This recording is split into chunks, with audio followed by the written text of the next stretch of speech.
요즘 핫한 AI 챗 GPT에게 성공에 대한 정의를 한번 물어봤어요. 그랬더니 이렇게 정의하더라고요. 성공은 목표를 성취하거나 원하는 결과를 이루는 것을 말합니다.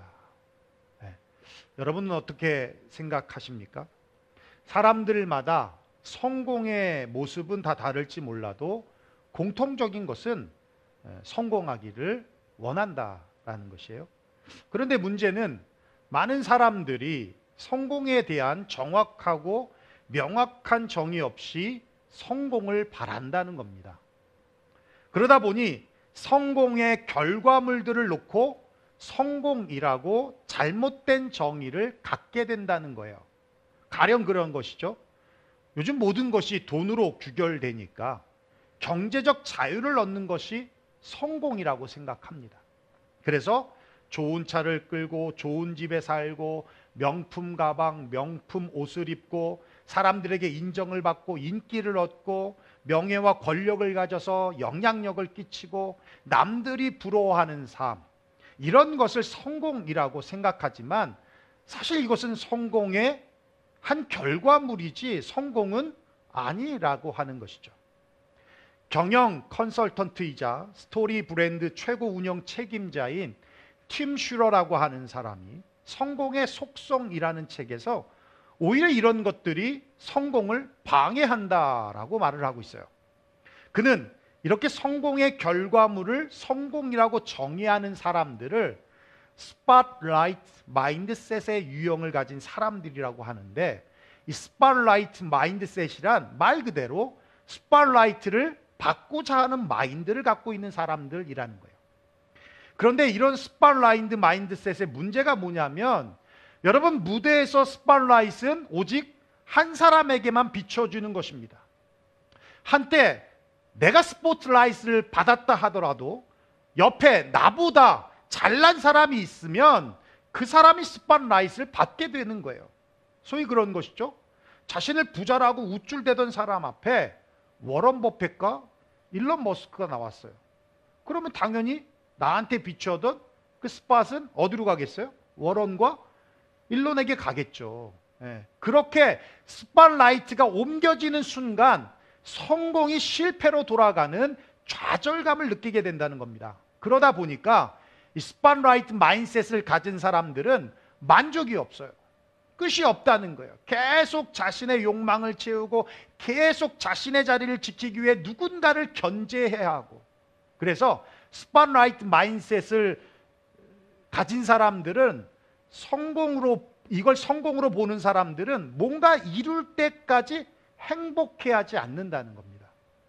대박을 터뜨릴 때까지, 좋은 집에 살 때까지, 유튜버들은 구독자 수와 조회수가 늘어날 때까지, 이렇게 때까지 하면서 이런 자세가 자신의 삶을 행복하게도 못하고 망치게 된다는 얘기예요.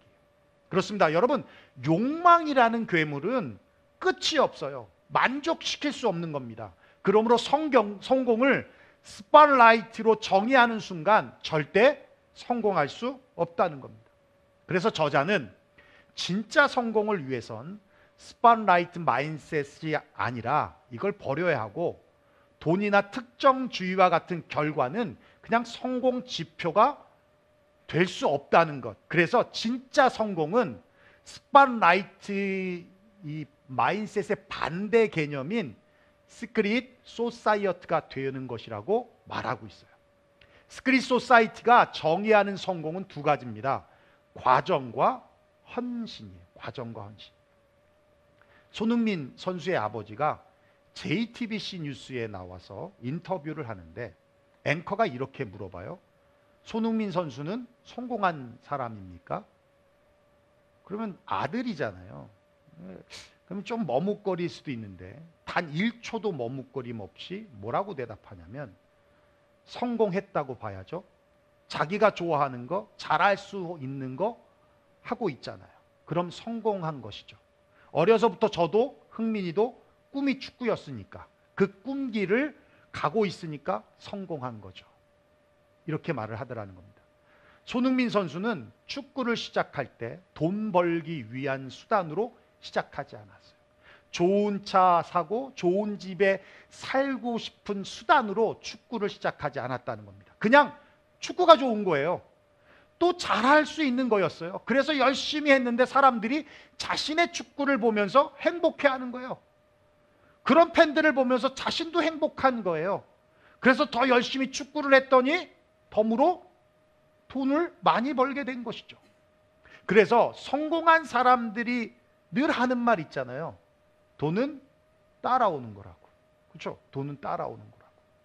설령 돈을 벌지 못해도 그냥 축구하는 것이 행복한 겁니다. 또 팬들이 축구장에 찾아와서 자신의 축구를 보면서 행복하는 것이 그냥 좋은 것이었어요. 이것 자체가 성공이라는 거예요. 이것 자체가. 여러분, 요리사의 성공은 식당 매출을 높이는 데 있지 않고 맛있는 음식을 만드는 과정에 있으며 자신의 음식을 먹고 행복해하는 고객들을 보는 것에 성공의 기준을 두어야 한다는 겁니다. 그러니까 시크릿 소사이어티에 속한 사람들은 결과가 아닌 과정에서 성공을 누린다는 거예요.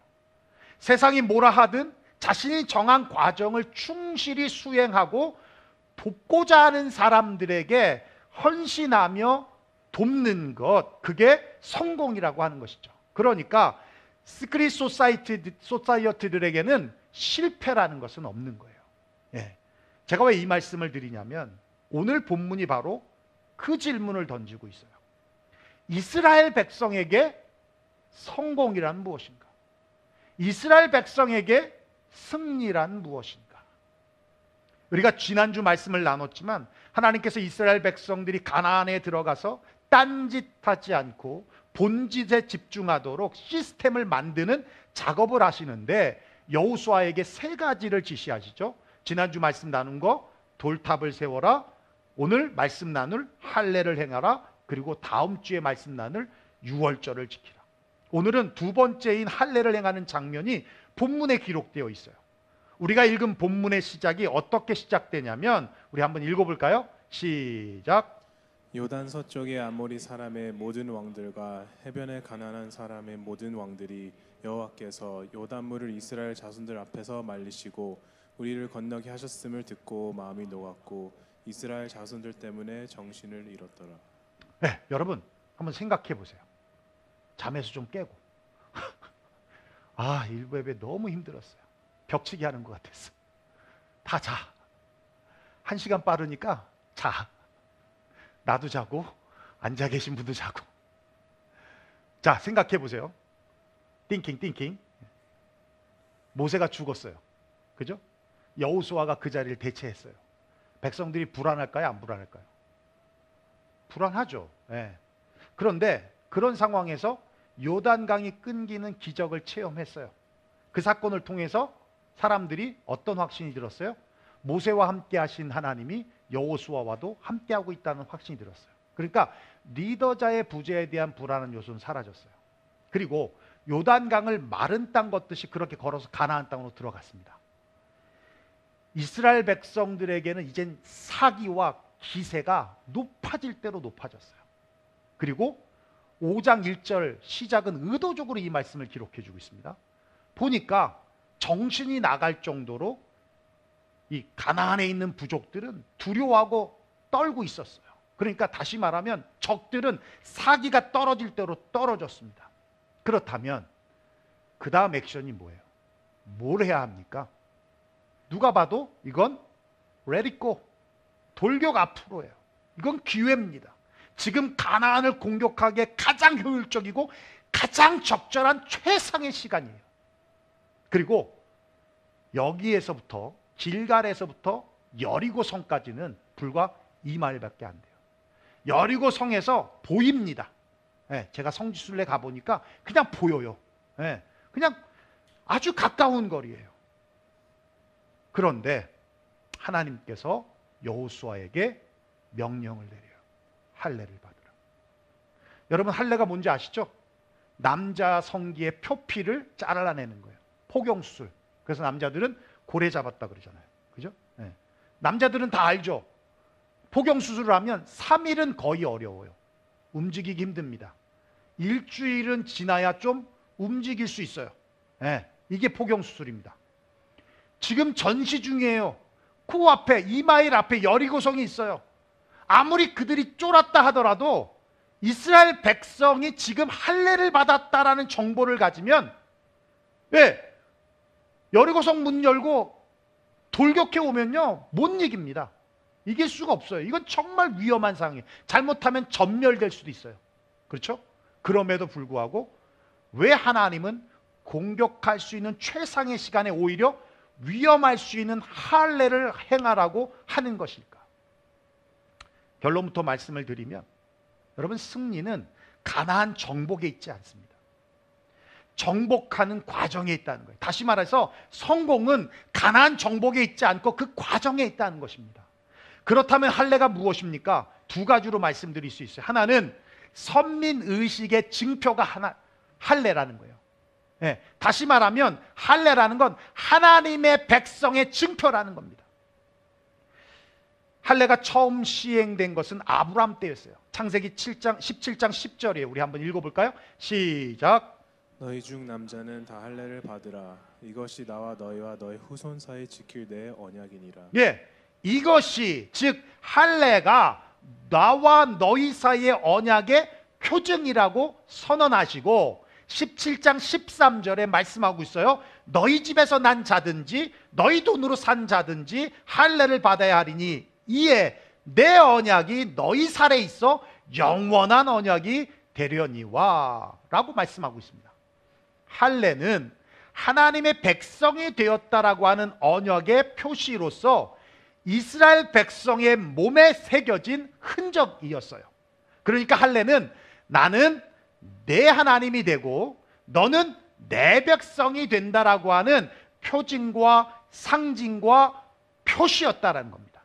이것이 구약시대의 하나님의 백성이라는 증명서와도 같았다라는 거예요. 그래서 남자들이 오줌을 쌀 때 자연스럽게 보면서 무슨 생각을 하라는 거예요? 나는 하나님의 백성이구나. 오늘부터 그렇게 하십시오. 여러분의 정체성을 기억하라는 거예요. 기억하라는 거예요. 제가 챗GPT에 물어봤어요. 남자가 80년을 산다고 했을 때 오줌을 몇 번이나 싸냐고 물어봤어요. 하루 6번 싸면 17만 5,200번을 싼답니다. 하루 8번 싸면 23만 3,600번을 싼다는 거예요. 그러니까 최소 17만 5,200번의 정체성을 확인할 수 있어요. 어마어마하죠. 그런데도 자꾸 정체성을 까먹고 우상을 섬기면서 딴짓을 하더라는 거예요. 그런 할례가 언제 끊겼냐면 5절에 말씀하고 있어요. 애굽에서 나온 후 광야길에서 난 자는 할례를 받지 못하였습니다. 즉 광야 40년 동안 태어난 출애굽기 2세대들은 할례를 받지 못했다는 거예요. 그래서 그들의 정체성을 심어주기 위해서 할례를 행하라고 명령을 하셨다는 겁니다. 그렇습니다. 이스라엘의 승리와 성공은 가나안 정복에 있지 않아요. 여러분, 가나안 정복은 벌써 약속되어 있는 겁니다. 그것보다 더 중요한 것은 본지신 여호와를 경외하는 것이고, 여호와를 경외해야 할 이유는 바로 하나님의 백성이기 때문에, 그래서 그 정체성을 회복시키고자 할례를 행하라고 하셨다라는 거예요. 메이저리그에서 아시아 투수 중에 최다승을 가지고 있는 사람이 박찬호 선수입니다. 124승을 했어요. 이전의 기록이 누구의 기록이었냐면 노모 히데오라는 일본 선수의 기록인데 123승의 기록을 갖고 있었습니다. 근데 그걸 박찬호 선수가 깬 것이죠. 자신이 깨는 순간 노모라고 하는 선수의 이름은 사라지고 사람들은 124승 박찬호만 이야기한다는 겁니다. 그 순간 누군가 아시아 선수 중에 125승을 하는 선수가 나와서 내 기록을 깨게 되면 내 이름도 내 존재도 이제 사라지겠구나라는 생각이 들더라는 거예요. 그러면서 124승을 한 기록이 내가 아니다. 나의 정체성이 124승에 있지 않다. 거기에 그 기록이 박찬호가 아니다라는 거예요. 거기에 나의 정체성을 두면 나라는 존재는 어느 한순간에 흔적도 없이 사라져서 허무하게 되는 것이구나 라는 것을 깨달았다는 겁니다. 여러분, 그렇습니다. 많은 사람들이 돈을 많이 벌어서 자기의 정체성을 찾으려고 하지만 돈을 잃어버리거나 돈을 벌지 못하면 자기의 정체성도 없어지는 거예요. 연예인들은 인기를 통해서 자기의 정체성을 또 존재감을 드러내려고 하지만 인기가 사라지면 자신도 사라지는 거예요. 그렇게 되면 급기야는 자살까지 하는 겁니다. 많은 사람들이 명품 시계, 명품 가방, 명품 양복, 람보르기니 타면서 자신의 정체성을 찾으려고 하지만 그런데 그것은 진짜 내가 아니에요. 남들에게 보이기 위한 나일 뿐입니다. 어쩌면 이기적이고 기회적이며 또 허세가 찌들고 교만에 쩔어 있는 괴물 같은 나를 발견하게 될지도 몰라요. 진짜 나는 그런 것에 있지 않습니다. 이스라엘 백성들에게 성공과 승리는 가나안 정복에 있지 않고 하나님의 백성이 되는 것에 있는 것처럼 우리의 성공과 승리가 스파르라이트 마인셋과 같이 좋은 차 끌고 좋은 집에 살고 명품 가방 명품 옷 입고 사람들에게 인정받고 인기를 얻고 명예와 권력을 가지고 많은 영향력을 끼치며 남들이 부러워하는 삶에 있지 않다라는 것입니다. 하나님을 경외하면서 하나님의 백성으로서 사는 것에 있다는 것을 우린 꼭 기억하고 명심해야 합니다. 진짜 성공, 진정한 승리와 함께 배럴 투게더 하시기를 주의 이름으로 축원합니다. 두 번째는 이 할례라는 것은 언약 백성이라고 하는 증거예요. 할례는 아브라함에게 주어졌는데 그리고 난지 8일 만에 행하라고 말씀을 하시거든요. 근데 그 8일 만에 첫 번째로 행한 사람이 바로 이삭입니다. 이삭은 인간의 방식이 아닌 하나님의 약속에 의해서 주어진 아들이에요. 반면 아브라함의 노력으로 얻은 아들도 있었죠. 누구예요? 이스마엘. 그렇죠? 그러나 성경은 이스마엘을 육신의 아들이라고 하고 이삭을 약속의 아들이라고 합니다. 로마서 9장 7절 8절이에요. 우리 한번 읽어볼까요? 시작.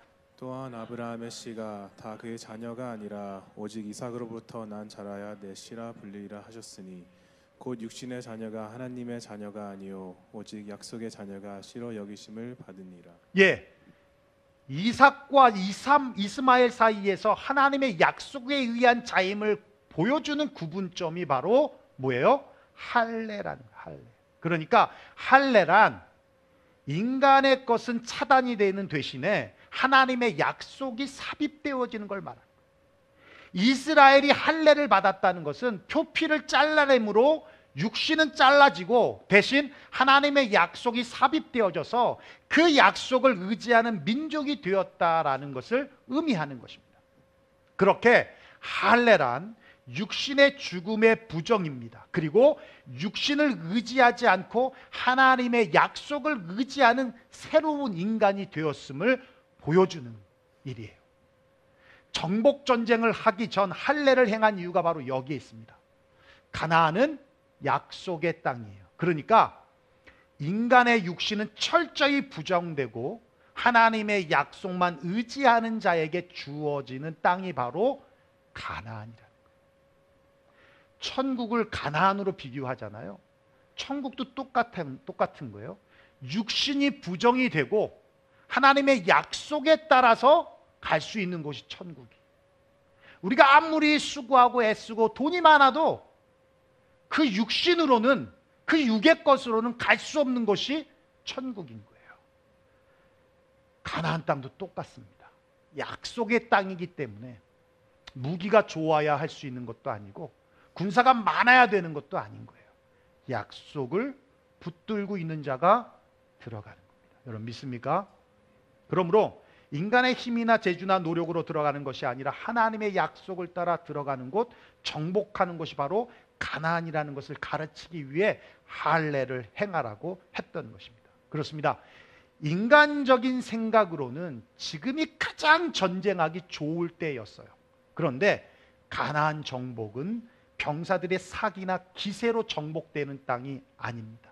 좋은 무기로 정복되는 땅도 아닙니다. 하나님의 약속을 믿고 순종하는 자에게 주어지는 하나님의 선물인 것입니다. 다윗은 시편 23편에 이렇게 고백하고 있어요. 우리 한번 읽어볼까요? 시작. 주께서 내 원수의 목전에서 내게 상을 차려주시고 기름을 내 머리에 부으셨으니 내 잔이 넘치나이다. 예, 주님이 다윗에게 상을 차려주셨어요. 근데 그 상은 그냥 상이 아니라 잔치상을 의미합니다. 잔치상을 베푼다는 것은 잔치를 베푸는 주인이 그 손님을 아주 극진히 높여주는 것을 의미해요. 귀한 손님이라는 겁니다. 그러므로 주님이 다윗에게 잔치상을 차려주셨다는 것은 다윗을 최고로 높여주셨다라는 얘기예요. 근데 누구 앞에서? 주께서 내 원수의 목전에서, 예, 원수들 앞에서, 원수들이 보는 앞에서.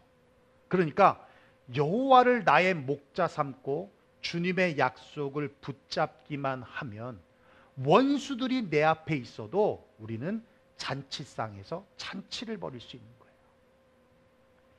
미국의 어린 소년 하나가 소아암을 앓고 있었습니다.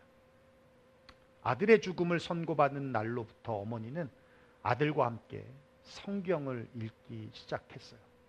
그리고는 시편 23편의 내용에 들어서는 엄마가 여호와는 나의 목자시니라는 이 말씀을 그 아이에게 각인시켜 주려고 손가락으로 이렇게 하나씩 하나씩 짚어줬습니다. 이게 영어로 하면 5글자이거든요. The Lord is my shepherd. 그래서 아이에게 이렇게 왼손을 들고 오른손으로 핑거 손으로 가리키면서 The Lord is my shepherd 이렇게 알려줬어요. 그리고는 이 4번째 손가락에 반지를 끼워주시면서 My shepherd, 나의 하나님이다. 너의 하나님이시다. 하나님만 붙잡으면 하나님께서 너를 천국으로 인도할 거야 라고 그렇게 강력하게 가르쳐 줬습니다. 어느 날 병실에서 엄마가 밤새 아이를 간호하고 잠이 들었는데 아침에 일어나 보니 아이는 눈을 감았어요. 차디차게 식은 아이의 모습을 본 어머니는 깜짝 놀랐습니다. 아들이 죽어가면서 자기의 오른손으로 왼손의 4번째 손가락을 이렇게 부여잡고 그대로 죽었다는 거예요. 그 죽는 순간까지도 여호와는 나의 목자였다라고 고백했더라는 겁니다. 그렇습니다, 여러분. 여호와가 나의 목자이면 그것으로 충분합니다. 여러분 믿습니까? 우리 안에 하나님같이 되려는 교만한 마음이 있다면 그것이 바벨탑이에요. 또한 남들이 알아주고 높여지기를 원하는 마음이 있다면 그것 또한 바벨탑입니다. 겸손해야 은혜를 주시는 것이고 하나님이 높여주셔야 진짜 높아지는 거예요. 여호와가 나의 목자이면 그것으로 충분합니다. 성공으로 가장된 헛된 욕망, 욕심, 탐심을 버리고 하나님의 약속의 자녀로서 진짜 성공, 진정한 승리와 함께 배럴 투게더 하시기를 주의 이름으로 축원합니다. 그렇습니다. 여러분 진짜 성공, 진정한 승리는 가나안 정복에 있지 않습니다. 여호와를 경외하는 것에 있고 주님을 경외해야 할 이유는 하나님의 백성이기 때문에 그렇습니다. 하나님의 약속의 자녀들이기 때문에 그렇습니다. 그래서 할례를 행했던 것이고 그렇게 만들어져 가는 과정이 바로 성공이고 승리인 것입니다. 그렇습니다. 우리도 다르지 않습니다. 진짜 성공, 진정한 승리는 남들보다 더 많이 가진 것에 있지 않고, 더 많이 누리는 것에 있지 않고, 남들의 부러움을 사는 것에 있지 않습니다. 우리의 정체성이 무엇입니까? 하나님의 백성이라는 사실과 약속의 자녀라는 사실이에요. 그러기에 주님을 경외하며 어디에서 있든 무엇을 하든 주님을 예배하는 삶이 성공이고 승리인 것입니다. 세상 속에서 바벨탑을 쌓으며 살아가는 우리들이 아니라 예배의 제단을 쌓으며 살아가는 우리 모두가 되어서 함께 진정한 승리, 진정한 성공으로 배럴 투게더 하시기를 주의 이름으로 축원합니다. 기도하겠습니다.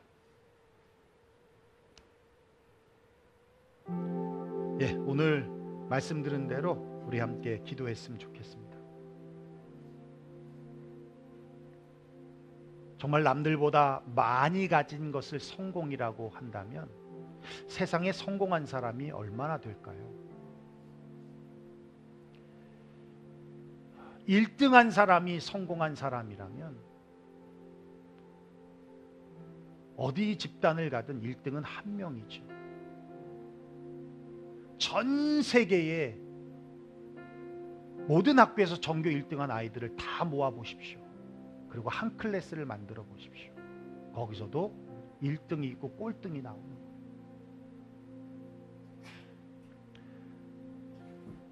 그걸 쫓고 있다면 너무 불안하지 않을까요? 너무 조급하지 않을까요?